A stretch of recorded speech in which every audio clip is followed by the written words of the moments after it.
This is part of my re-upload series, if you want to call it that. I'm not making it a playlist, but I'm just re-uploading some videos that I had taken down about a year ago when I was starting a different channel because there was some conflict with YouTube and da-da-da-da-da-da.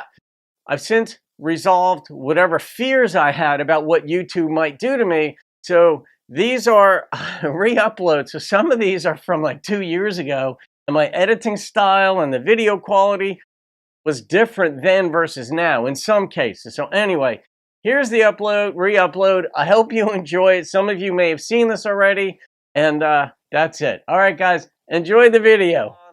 Today I'm doing a subscriber request of an artist I hadn't heard of, Emily Scott Robinson, and the name of the song is The Dress. And it was requested by Tupelo Honey. So Tupelo Honey, shout out to you. I love your comments, just who you are, as revealed in the comments. Here we go. I love getting to see them, especially if I've never seen them before. Oh, she's really young. White cotton dress, the tied at the waist, bare summer arms, and eyelet lace. Not short and not long, comes down to the knee, on top of the laundry, folded and clean. But I could have sworn that I threw that thing away back in June. Snuck out to the alley and buried it under the trash one afternoon. Didn't see this part coming. I can't trust my memory anymore.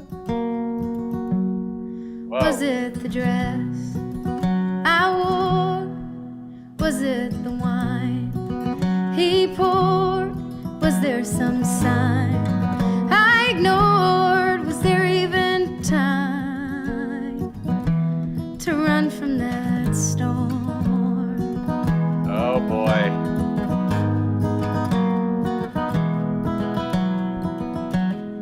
I think I know where this is Don't cry or going. go crazy, or just hold my breath. The secret is safe, locked up in my chest. Yep. Deadbolt the front door, don't answer the phone. Sleep with the lights on, afraid of being alone.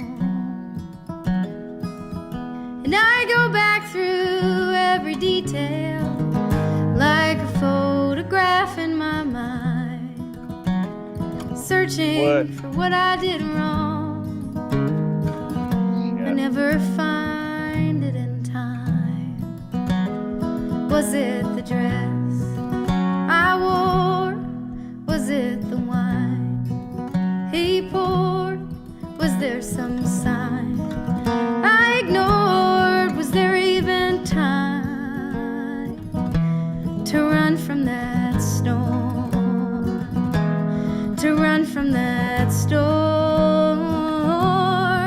I'm still running from that storm. I'm still running from that storm.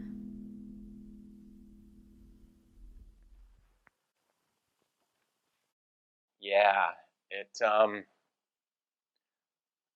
mean, I don't know the extent to which she was sexually abused, but that's the obvious meaning and import of this.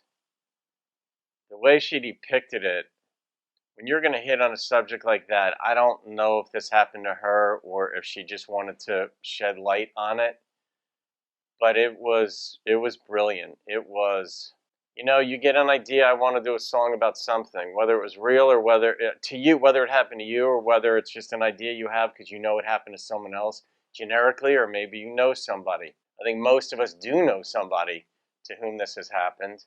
The breach of trust that she talked about, or going over the details, searching for the reasons, never finding it, but that she said never finding it in time. In time for what? You know, like it.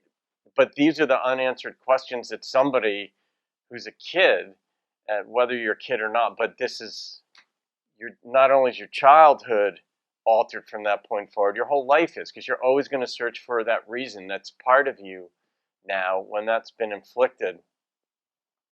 And you wonder, what could I have done differently? What did I do? Was it my fault? And then that's always one of the first thoughts, is it my fault? What did I do? Especially when you're a kid. And then you have to talk yourself out of that way of thinking. But it's embedded in your psyche. And then you've got to fight against that it wasn't my fault. And then when you accept that, then you've got to visualize what it meant. And it's just this rinse, repeat. And you can move on with life. I've known people for whom this has happened, who they have been raped, not just by family members, but I don't know. You don't, you just don't do it. Yeah. I mean, here's the thing. The idea of the death penalty comes up, what offenses are worthy of the death penalty and so forth. And there are problems with the death penalty because if you get it wrong in a court of law and somebody's sentenced to death, it's irrevocable. You can't get that back. And people have suffered from that. So the challenge is get it right. You've got to get it right. But this is one of those things where I've been an advocate personally. I don't go out promoting stuff. It's not my style. But of the death penalty for this, because you have just altered a person's life. You've violated her trust, her feeling, her sense, her everything, her sense of womanhood. Maybe you've taken that from her, or at least you've given her a new fight where she's got to get that back. And I thought in the beginning she mentioned two people's names. I thought one was Maria, but maybe it was the wine he poured. Maybe it was the dress. Maybe it was the wine he poured. So, but who's Maria here? Is this a mother-father? Is this an uncle? Who turned the blind eye? The mom? Was it? I didn't fully get that picture. But as a kid, you figure out, my parents have to protect me. And then you've got to live with that upstream the rest of your life, or downstream, or whatever stream. But it's brutal. I'm not rating that song, but Emily, I applaud you for doing this. That the way you depicted it, if you should see this, it's a hard subject. And we like life to be fun, and you have it at your fingertips with a guitar and in your creativity to be girls just want to have fun in songs like this. And there's a time and a place and a joy in those songs. But to dig deep into your soul and simply pick a guitar in what might have been your living room and sing, I loved your voice. I loved Emily's voice. I don't know if she'll see this, but in my mind I'm thinking if she does. I love the voice, love the delivery. I loved you just stayed in the pocket, on point.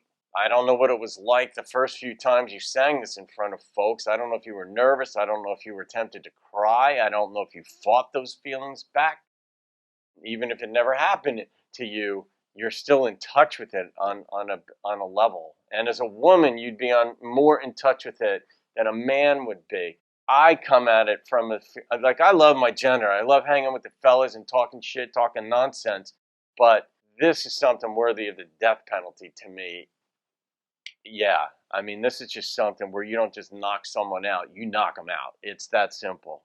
I'm not going to grandstand. I think on my other videos, those of you who have seen it know my thoughts and feelings about this. But yeah, my heart's beating a little bit right now. I'm getting mad all over again. But thank you, Emily Scott Robinson, should you see this. And Tupelo Honey, thank you for this recommendation.